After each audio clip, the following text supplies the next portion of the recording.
तो स्वागत है आपका हमारे इस यूट्यूब चैनल पर। तो दोस्तों आज हम लेकर आए हैं आपके लिए 26 नंबर सेट है ये जीके का, और अच्छे अच्छे क्वेश्चन को इसमें ऐड किया गया है दोस्तों। ये बिहार एसएससी मेंस में बहुत ज़्यादा काम आएगी। और साथ ही साथ जो भी इस चैनल पर नए हैं वो चैनल को सब्सक्राइब कर लीजिएगा और बेल आइकन को दबा दीजिएगा। तो ज़्यादा समय नहीं लेंगे, तो चलिए स्टार्ट करते हैं। आज के क्वेश्चन की तरफ बढ़ते हैं। प्रश्न है दोस्तों कि राजभाषा विभाग निम्नलिखित में से किस मंत्रालय के अंतर्गत आता है? तो बताइएगा ये इसका सही आंसर। तो अगर आपने ऑप्शन नंबर बी चुना है तो बिल्कुल राइट आंसर है, गृह मंत्रालय के अंतर्गत आता है। ठीक है दोस्तों। अगला प्रश्न है निम्नलिखित में से किस एक के द्वारा बहुत पुराने लिखित पदार्थ को जो कि सरलता से पठनीय न हो उसको पढ़ा जा सकता है? तो कौन ऐसा चीज़ है दोस्तों जिसके द्वारा पढ़ सकते हैं? तो इसका सही आंसर आप बताइएगा। इसका सही आंसर ऑप्शन नंबर सी अगर आपने चुना तो बिल्कुल राइट आंसर है। IR किरण के द्वारा जो है आपको आसानी से पढ़े जा सकते हैं पुराने चीज़ों को। ठीक है। अगला प्रश्न है कि दिन के समय शांति क्षेत्र में ध्वनि का अनुमेय स्तर निम्नलिखित में से कौन सा है? यानी कि दिन के समय में जो आपका ध्वनि जो है वो किस डेसिबल में रहता है? ठीक है। तो इसका अगर आपने बी नंबर ऑप्शन चुना है तो बिल्कुल राइट आंसर है दोस्तों, 60 डेसिबल। ठीक है। चलिए अगले प्रश्न पर बढ़ते हैं। प्रश्न निम्नलिखित मंत्रालयों में से किस एक के अंतर्गत जनगणना 1961 से अस्थायी तौर पर कार्य करता आ रहा है? ठीक है। तो बताइएगा इसका सही आंसर दोस्तों। तो अगर आपने गृह मंत्रालय चुना है तो बिल्कुल राइट आंसर है। यहाँ पर भी गृह मंत्रालय होगा। देखिए बताते क्या हुआ था, 1961 के बाद जो है जितनी भी जनसंख्या है वो प्रकाशित होने लगी थी, और इसके जो मंत्रालय है वो आपका गृह मंत्रालय चुना गया था। ठीक है। चलिए अगले प्रश्न पर बढ़ते हैं। प्रश्न है कि दोस्तों निम्नलिखित में से किन क्रांतिकारियों ने अमेरिका में यूनाइटेड इंडिया हाउस स्थापित किया था? ठीक है। तो मोस्ट इंपोर्टेंट क्वेश्चन दोस्तों, बताइएगा एक बार इसका आंसर। तो इसका अगर आंसर आपने बी चुना है, तारकनाथ दास एवं GD कुमार, तो बिल्कुल राइट आंसर है। ठीक है दोस्तों, ये आपका सही आंसर हो जाएगा। ये कब किए थे दोस्तों? तो ये 1908 ईस्वी में किए थे। ठीक है, इस बात का आप ख्याल रखिएगा। चलिए अगले प्रश्न पर बढ़ते हैं। प्रश्न है भारतीय स्वतंत्रता संघर्ष के समय निम्नलिखित में से किसे कांग्रेस का नरम दलीय नेता बताया जाता है? ठीक है। तो बताइएगा इसका सही आंसर दोस्तों। तो इसका भी सही आंसर होगा ऑप्शन नंबर आपने अगर ए चुना है तो बिल्कुल राइट आंसर है। गोपाल कृष्ण गोखले जो थे वो नरम दल के नेता थे। और बता दें दोस्तों 1907 ईस्वी में सूरत अधिवेशन जब हुआ था तो उसी में ही नरम दल का और गरम दल दो धड़ों में टूटे थे, जिसमें नरम दल के ये नेता थे। ठीक है।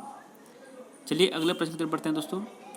प्रश्न है भारत के स्वतंत्रता संघर्ष में निम्नलिखित में से कौन सा सबसे पहले हुआ था? यानी कि नीचे देखिए ऑप्शन में दिया हुआ है कि कौन सबसे पहले हुआ था। ऑप्शन है दोस्तों साइमन कमीशन, कांग्रेस का गया अधिवेशन, कांग्रेस का त्रिपुरी अधिवेशन, गांधी इरविन समझौता। तो सबसे पहले कौन हुआ था दोस्तों? तो इसका सही आंसर होगा, अगर आपने ऑप्शन नंबर बी चुना है तो बिल्कुल राइट आंसर है। कांग्रेस का गया अधिवेशन सबसे पहले हुआ था स्वतंत्रता संग्राम में। ठीक है। ये हुआ था दोस्तों आपका 1922 ईस्वी में। ठीक है। उसके बाद हम बात करें तो साइमन कमीशन 1928 ईस्वी में आया था दोस्तों, और उसके बाद गांधी इरविन समझौता 1931 में आया था दोस्तों, और लास्ट में कांग्रेस का त्रिपुरी की बात करें तो 1939 ईस्वी में हुआ था। तो ये था आपका क्रम। ठीक है। चलिए अगले प्रश्न पर बढ़ते हैं। प्रश्न दोस्तों कि आज़ाद हिंद फौज की महिला रेजिमेंट रानी झांसी रेजिमेंट किसके कमांड में थी? ठीक है। तो मोस्ट इंपोर्टेंट है दोस्तों, इसका सेंसर क्या होगा? इसका सेंसर दोस्तों option number D Lakshmi Sahgal. ठीक है, इनके अंतर्गत ही थी। तो बात करते हैं दोस्तों कि ये जो झांसी की रानी रेजिमेंट है इसको किस और नाम से जाना जाता है? तो आज़ाद हिंद फौज महिला रेजिमेंट। ठीक है, ये भी क्वेश्चन आपको देखने को मिल सकता है, तो ये इस बात को भी समझिएगा। ठीक है। चलिए अगले प्रश्न पर बढ़ते हैं दोस्तों। प्रश्न है कि निम्नलिखित में से कौन सा एक आवर्ती गुणधर्म नहीं है, अर्थात आवर्त सरणी में एक ओर से दूसरी ओर चलने पर यह कोई प्रवृत्ति नहीं दर्शाता है? तो बताइएगा इसका सही आंसर। तो इसका सही आंसर अगर आपने ऑप्शन नंबर सी चुना है तो बिल्कुल राइट आंसर दोस्तों, रेडियो एक्टिविटी जो है वो होगा इसका सही आंसर। यह एक क्या है, नाभिकीय गुणधर्म है। ठीक है, इस बात का आप ख्याल रखिएगा। चलिए अगले प्रश्न पर बढ़ते हैं। प्रश्न दोस्तों कि भारत में वर्ष 1780 में निम्नलिखित में से कौन सा एक पहला अंग्रेजी अखबार था? तो बताइएगा इसका आंसर कि 1780 में कौन अंग्रेजी अखबार था? तो इसका आंसर हो दोस्तों, अगर आपने ऑप्शन नंबर बी चुना है द बंगाल गजट, तो बिल्कुल राइट आंसर है दोस्तों। देखिए ये 29 जनवरी, ठीक है, 29 जनवरी 1780 में बंगाल गजट जो है वो प्रकाशित किया गया था, और ये कोलकाता से प्रकाशित होने वाला देश का पहला समाचार पत्र था दोस्तों। ठीक है, और इसके जो संस्थापक थे विलियम हिक्की थे, विलियम हिक्की। ठीक है, इस बात का भी ख्याल रखिएगा। चलिए अगले प्रश्न पर बढ़ते हैं। प्रश्न है, निम्नलिखित में से कौन एक वैज्ञानिक पादप कार्यकी यानी प्लांट फिजियोलॉजी और भौतिकी के क्षेत्र में अपने योगदान के लिए रॉयल सोसाइटी ऑफ लंदन के फेलो के रूप में भी चुना गया था। ठीक है, तो बताइएगा इसका सही आंसर। तो इसका सही आंसर आप सभी को पता है दोस्तों, ऑप्शन नंबर बी जगदीश चंद्र बसु। ठीक है, तो देखिए ये यही थे जो चुने गए थे लंदन के फेलो के रूप में। ठीक है, चलिए अगले प्रश्न पर बढ़ते हैं। प्रश्न दोस्तों कि प्रकाशिक तंतु का दक्षता पूर्वक कार्य करना निम्नलिखित में से किस एक पर आधारित है। ठीक है, तो बताइएगा इसका सही आंसर। तो इसका सही आंसर दोस्तों ऑप्शन नंबर डी अगर आपने चुना है तो बिल्कुल राइट आंसर है, पूर्ण आंतरिक परावर्तन पर। ठीक है, चलिए जल्दी जल्दी अगले क्वेश्चन की तरफ बढ़ते हैं। देखिए समय की बचाव के लिए ही हम आपको जल्दी जल्दी करवाते हैं। प्रश्न है दोस्तों कि कोणार्क का सूर्य मंदिर नरसिंहदेव प्रथम ने बनवाया था, वे किस राजवंश से थे। बहुत ही अच्छा क्वेश्चन है दोस्तों, ये इंपॉर्टेंट क्वेश्चन में से आता है। तो इसका जो सही आंसर हो जाएगा दोस्तों ऑप्शन नंबर बी अगर आपने चुना, शाही गंग राजवंश से, तो बिल्कुल राइट आंसर है। ठीक है, तो चोड़ गंग या फिर शाही गंग भी इनका नाम है। तो 13वीं 14वीं की शताब्दी में उड़ीसा पर शासन किए थे दोस्तों, और वहीं पे ये कोणार्क सूर्य मंदिर जो है निर्मित हुआ था। ठीक है, तो चलिए अगले प्रश्न पर बढ़ते हैं। प्रश्न है दोस्तों कि निम्नलिखित में से किस मुगल सम्राट ने सुलह ए कुल की नीति लागू की थी। देखिए यहाँ पे है सुलह ए कुल। ठीक है, तो बताएंगे इसका सही आंसर। तो इसका सही आंसर दोस्तों ऑप्शन नंबर सी अकबर अगर आपने चुना है तो बिल्कुल राइट आंसर है। अबुल फजल ने इसकी व्याख्या की थी अपने किताब में। ठीक है दोस्तों, तो इस बात का आप ख्याल रखिएगा। तो चलिए अगले प्रश्न की तरफ बढ़ते हैं। प्रश्न दोस्तों कि फतेहपुर सीकरी में इबादत खाना किसने बनवाया था। मोस्ट इंपोर्टेंट दोस्तों क्वेश्चन। तो इसका सही आंसर ऑप्शन नंबर ए अगर आपने चुना है तो बिल्कुल राइट आंसर दोस्तों अकबर। देखिए अकबर ने जो है आपका 1575 की ईस्वी में 1575 में इबादत खाना बनवाया था। ठीक है दोस्तों, यहाँ पे होता क्या था, यहाँ पे सभी धर्मों के जो धार्मिक नेता है अपने मत या और विचार जो है बहस करते थे। ठीक है, तो इसलिए बनवाया गया था। चलिए अगले प्रश्न पर बढ़ते हैं। प्रश्न है, निम्नलिखित में से किस जैन संत को अकबर ने अपने दरबार में आमंत्रित किया था। तो कौन था भाई जैन संत। तो इसका सही आंसर क्या हो जाएगा। इसका सही आंसर ऑप्शन नंबर सी अगर आपने चुना है निगंथनाथ, तो बिल्कुल राइट आंसर है दोस्तों। देखिए यहाँ पे सॉरी निगंधनाथ नहीं हुआ दोस्तों, यहाँ पे ऑप्शन नंबर आपका ए हो जाएगा जीन चंद्र सूरी। देखिए अकबर ने हरीज विजय सूरी और जीन चंद्र सूरी को फतेहपुर सीकरी के इबादत खाने में आमंत्रित किया था। ठीक है, इस बात का आप ख्याल रखिएगा। तो चलिए अगले प्रश्न पर बढ़ते हैं। प्रश्न दोस्तों कि दक्षिण भारत में जैन धर्म ले जाने का श्रेय निम्नलिखित में से किसे दिया था, किसे दिया जाता है। ठीक है, तो बताइएगा इसका सही आंसर। तो दोस्तों इसका जो सही आंसर हो जाएगा ऑप्शन नंबर सी अगर आपने चुना है भद्रबाहु, तो बिल्कुल राइट आंसर है दोस्तों। देखिए क्या हुआ था, चंद्रगुप्त मौर्य ने श्रम बेलगुला में अपनी जो है अंतिम सांस ली थी, तो वो जैन संत जो भद्रबाहु के साथ यहाँ आए थे। ठीक है, तो भद्रबाहु ने दक्षिण भारत में जैन धर्म का प्रचार प्रसार किया था। ठीक है, तो इसका सही आंसर होगा ऑप्शन नंबर सी। अगला प्रश्न दोस्तों कि निम्नलिखित में से कौन एक उत्तर भारतीय मंदिर स्थापत्य कला का विशेषता नहीं है, स्थापत्य की विशेषता नहीं है। ठीक है, तो इसका सही आंसर क्या हो जाएगा। तो इसका सही आंसर बताइएगा दोस्तों। इसका सही आंसर ऑप्शन नंबर सी अगर चुन रहे हैं गोपुर, तो बिल्कुल राइट आंसर है। देखिए गोपुर या फिर गोपुरम भी कहा जाता है इसको, ये दक्षिण भारतीय मंदिरों का जो है निर्मित होते थे और ये मंदिर का प्रवेश द्वार होता था, इसी को हम गोपुर कहते हैं। ठीक है, ये दक्षिण भारत के मंदिरों का प्रवेश द्वार भी कहा जाता है।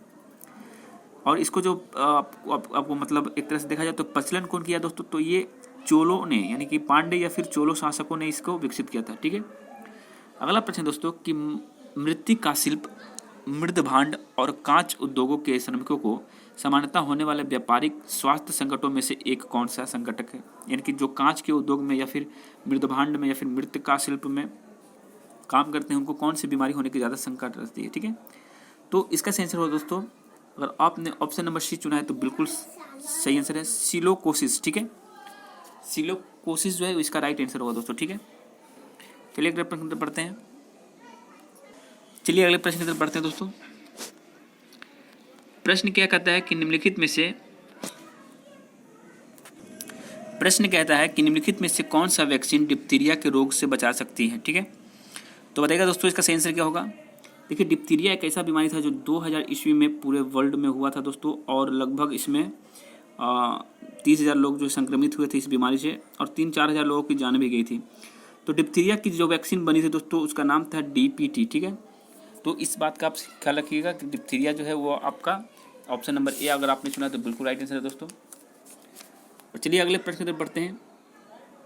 प्रश्न है दोस्तों, 1 डिग्री रेखांश लगभग कितने किलोमीटर को दर्शाता है? ठीक है, तो इसका सही आंसर क्या होना चाहिए, तो बताइएगा इसका सही आंसर। तो अगर इसका ऑप्शन नंबर बी चुना है तो बिल्कुल राइट आंसर है दोस्तों। 111 किलोमीटर जो है 1 डिग्री रेखांश लगभग होते हैं। ठीक है, अगला प्रश्न है कि मनुष्य के शरीर के पेट में इनमें से कौन सी चीज़ नहीं होता है? ठीक है, तो बताइएगा इसका सही आंसर। तो इसका सही आंसर अगर आपने ऑप्शन नंबर सी चुना है दोस्तों, फेफड़ा, तो बिल्कुल राइट है। देखिए, फेफड़ा नहीं होता है, आंत तो होती है पेट के अंदर ही, यकृत भी या गुर्दा भी होती है। ठीक है, तो इस बात का ख्याल रखिएगा। अगला प्रश्न है कि टीवी स्क्रीन जगमगाती है क्योंकि इसके अंदर की ओर किसी रसायन की एक परत चढ़ी होती है, वह रसायन कौन सा है? ठीक है दोस्तों, तो बताइएगा इसका सही आंसर। तो इसका सही आंसर ऑप्शन नंबर ए अगर आपने चुना जिंक सल्फाइड, तो बिल्कुल राइट आंसर है, इसी के कारण वो जगमगाती है। ठीक है, थोड़ा धुंधला पिक्चर, उसके लिए मैं माफ़ी चाहता हूँ। अगला प्रश्न है कि अल्फा कण क्या होते हैं? तो बताइएगा इसका सही आंसर दोस्तों, अल्फा कण क्या होते हैं? तो अगर इसका सही आंसर आपने ऑप्शन नंबर डी चुना है तो बिल्कुल राइट आंसर है दोस्तों, हीलियम केंद्र को ही अल्फा कण कहा जाता है। ठीक है, अगला प्रश्न है कि डीजल इंजन में ईंधन का ज्वलन किस प्रकार का होता है? तो बताइएगा इसका सही आंसर। तो अगर आपने ऑप्शन नंबर सी चुना है दोस्तों, सिलेंडर एवं संपीड़ित वायु में उत्पन्न ऊष्मा के द्वारा, तो बिल्कुल राइट आंसर है। तो चलिए अगले प्रश्न पर बढ़ते हैं। प्रश्न है, कार्नेलाइट निम्नलिखित में से किसका अयस्क है? तो बताइएगा इसका आंसर दोस्तों, ये इंपॉर्टेंट है, और जो है या फिर अयस्क बार बार क्वेश्चन मिलते हैं देखने को।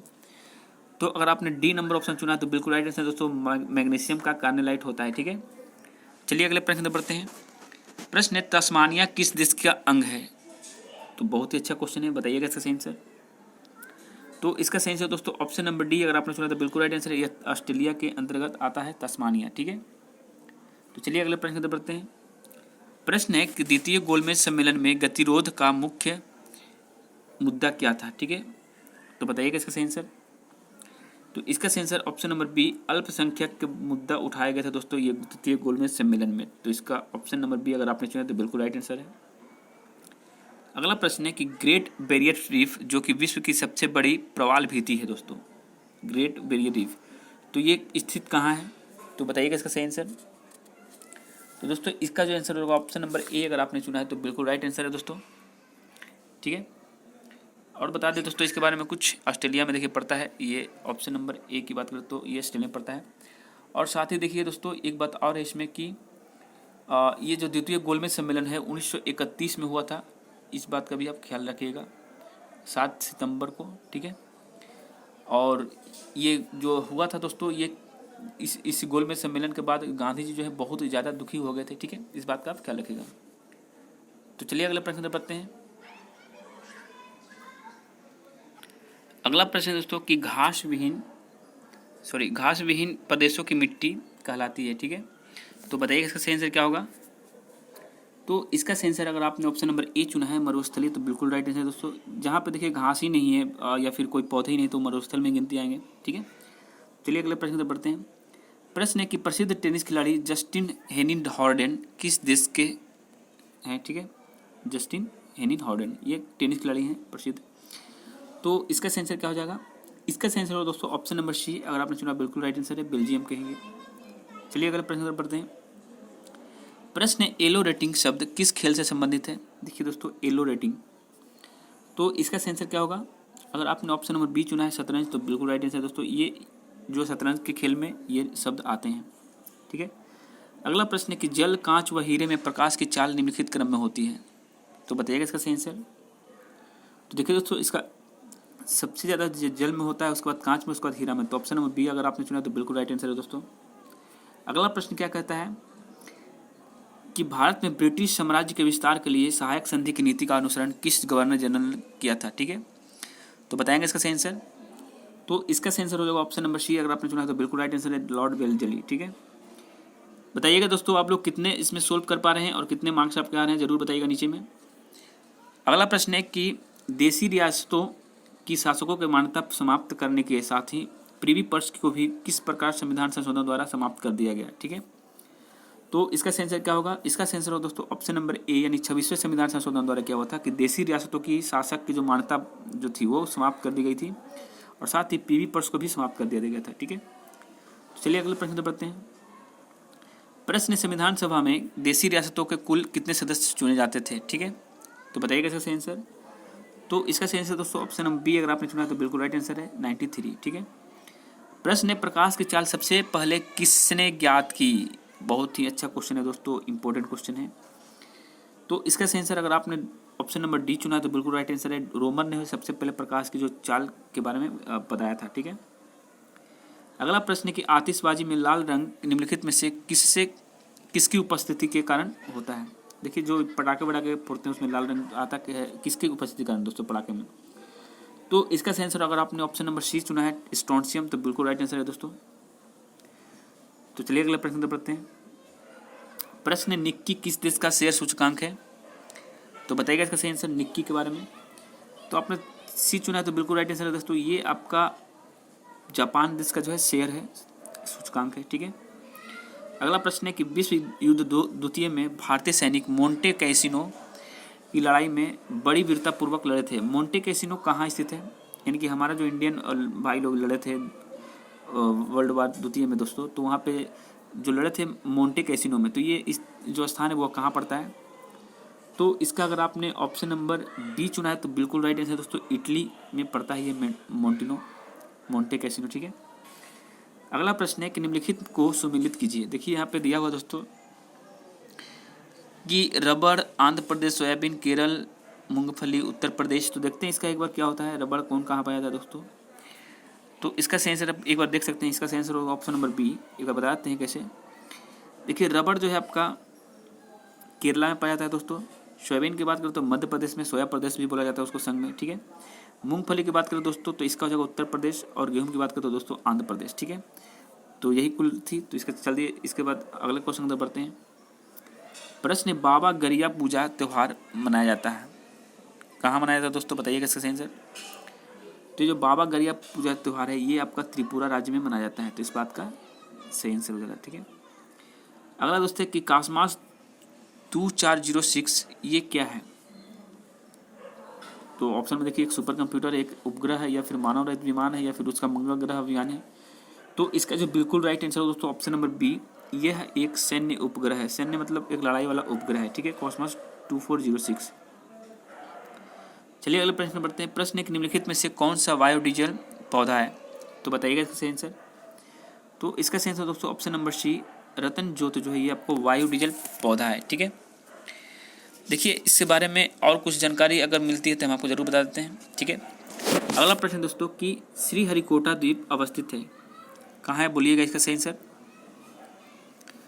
तो इसका सही आंसर होगा दोस्तों ऑप्शन नंबर डी। अगर आपने सुना है पुलकट झील के पास, तो बिल्कुल राइट आंसर है दोस्तों, श्रीहरिकोटा वहीं पे पाया जाता है। अगला प्रश्न है कि वह दक्षिण भारतीय राज्य जो अपनी नौसैनिक शक्ति हेतु प्रसिद्ध था कौन था भाई? तो बताएंगे इसका सही आंसर। तो इसका सही आंसर अगर आपने चुना है ऑप्शन नंबर बी तो बिल्कुल राइट आंसर दोस्तों चोल। ठीक है, ये चोल जो थे वो सैनिक शक्ति हेतु प्रसिद्ध थे, नौसैनिक शक्ति हेतु, यानी कि नौसेना उसी टाइम में स्टार्ट हुआ था। अगला प्रश्न दोस्तों कि विधि के प्रश्न पर भारतीय सर्वोच्च न्यायालय से परामर्श लेने का अधिकार किसको है? तो बताइएगा इसका सही आंसर। तो इसका सही आंसर अगर आपने ऑप्शन नंबर बी चुना है तो राष्ट्रपति इज द बेस्ट आंसर दोस्तों, राष्ट्रपति से परामर्श लेने का अधिकार है। ठीक है, अगला और लास्ट क्वेश्चन है दोस्तों कि केंद्र तथा राज्यों के बीच विवादों का समाधान करना सर्वोच्च न्यायालय के किस क्षेत्राधिकार के अंतर्गत आता है? ये क्वेश्चन भी अच्छा है।